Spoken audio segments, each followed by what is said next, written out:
Hey everyone, welcome back. I got an exciting video for you all today. As you can see, we got two different short blocks here in front of us. And today we're going to go over the difference in these two short blocks and which one we're going to be running in the Mach 1.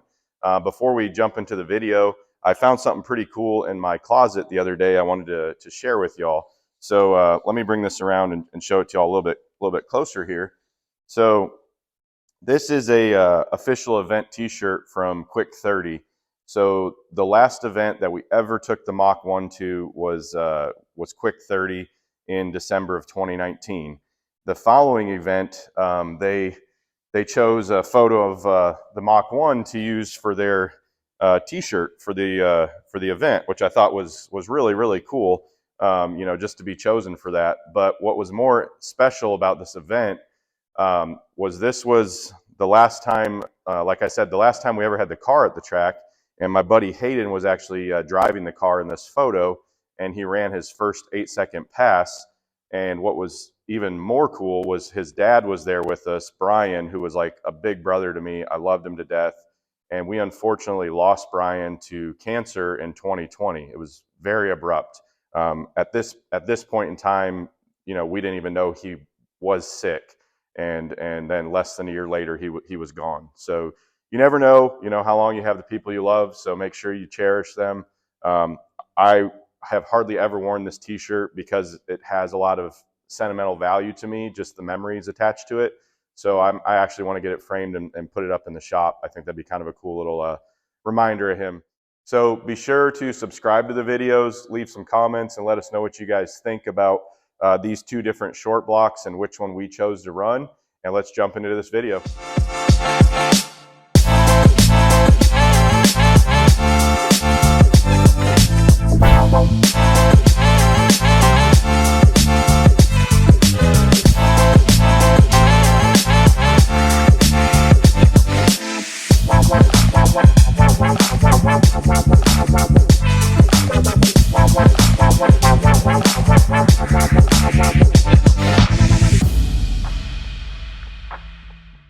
So on our right here, this is the block that we actually had in the first video that we put up of the build series on the car.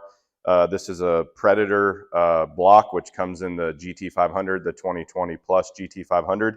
So this was the short block that we built for the car and that we were planning to run in the car. So this features Molly pistons with some upgraded wrist pins. It's got the Molnar power adder rods, Boss crankshaft, ARP main studs, oil squirter block offs. Really good short block. I have no doubts that this short block would live at 1600 horsepower at the tire. So the intention was to run this short block, and kind of in the process of getting all the parts and having this built, Texas Speed and Performance came out with their re-sleeved Gen 3 short block, which I was kind of back and forth on which one to use, but we are a dealer for Texas Speed. And so my wife and I, we talked about it, and she was actually the one that said, let's run the short block that we can sell our customers. Like this is something that's kind of like a one-off. We had it built. This is something that you guys could call us up or go on our website and order this short block. And we talked to a couple people, talked to the gentleman that we plan on using to tune the car. He felt the re-sleeve Gen 3 would be a little bit stronger. This does not have O-rings. It's not something that they offer yet. We are going to be running an Athena head gasket, which has like an O-ring built into the head gasket to help clamp the heads down a little bit better. So that should help. This block features a custom JE piston that has this hard anodized coating on it. This uses a Manley Pro Series I-beam rod and a Boss crankshaft as well. So as far as the level of parts go, fairly similar. This is ultimately the direction that we chose to go. I'm curious to hear your guys' feedback on what you think about it. I know that Boyd Bombera just put one of these in his personal car, and on the dyno, they made over 1,500 wheel at only 25 pounds of boost. I know that they're planning on turning that thing up more. So, they rate these conservatively at 1,500. I think that this block will go well beyond that. You know, we would like to see maybe around 1,800 wheel with what we think the car will weigh and kind of our goals for the car. I feel like that's where the power is going to need to be at. But yeah, let me grab the camera. I'll show you guys a little bit closer up of the two short blocks. This one, unfortunately, I can't spin it over. And this is actually already sold. So this is getting packaged up and getting shipped out tomorrow. But I wanted to go over, you know, these two short blocks prior to that leaving. So let me grab the camera and show you guys a little bit of close-ups on these. All right, so let's just kind of go over, you know, a little bit more detail on these two short blocks. So on the Texas Speed short block, one of the biggest differences between this block and the Predator block is going to be found in the deck here. So this is an open deck design where it's open between the cylinders. This coolant passage is pretty much wide open. Whereas on the Predator block here, as you can see, it's more of a closed deck. It still has some openings for the coolant to pass through, but it does have a lot more material in the deck. So that's actually an advantage on the Predator. So kind of the ultimate build would be doing a sleeved Predator block. That's about as strong as you can get. That's what all the guys that are out there setting stock block records are running right now.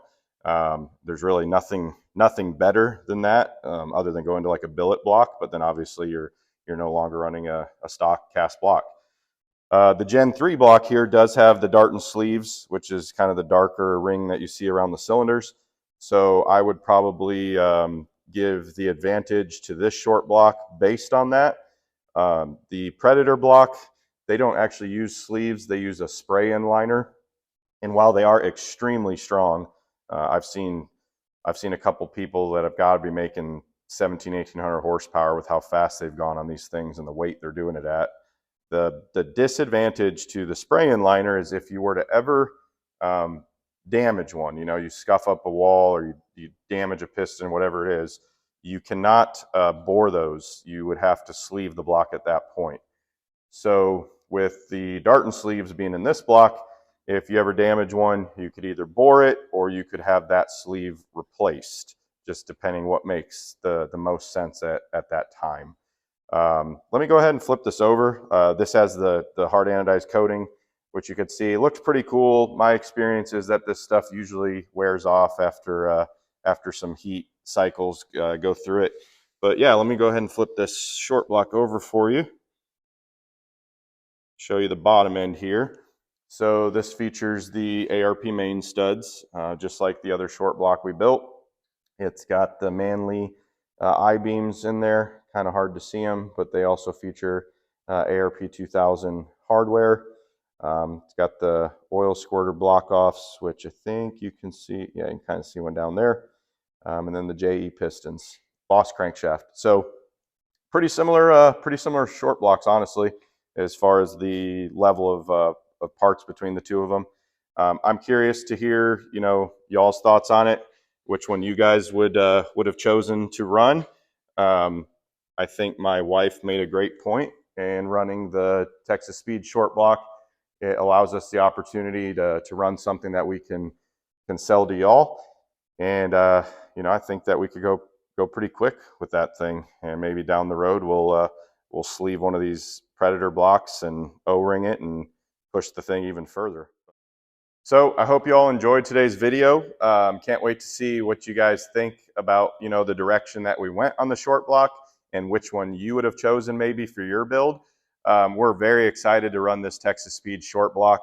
One thing that's really cool about Texas Speed is they typically keep these in stock. So like when we called to order this, they had 4 of them in stock and they got it shipped out that same day to us. So that was pretty awesome. Especially in this day and age when it takes a long time typically to get a motor built. I do got to give credit to the guys that built this motor, G&G Performance. They knocked this thing out. They did this entire short block build in like 3 weeks for me. I've used them a couple times before and they are fantastic to work with. One last thing before I let y'all go, like I mentioned earlier in the video about my buddy Brian that I lost. You know, make sure that you don't take for granted people in your life that you know love or cherish, and I don't know, send somebody a text message today and tell them you appreciate them or you love them or whatever.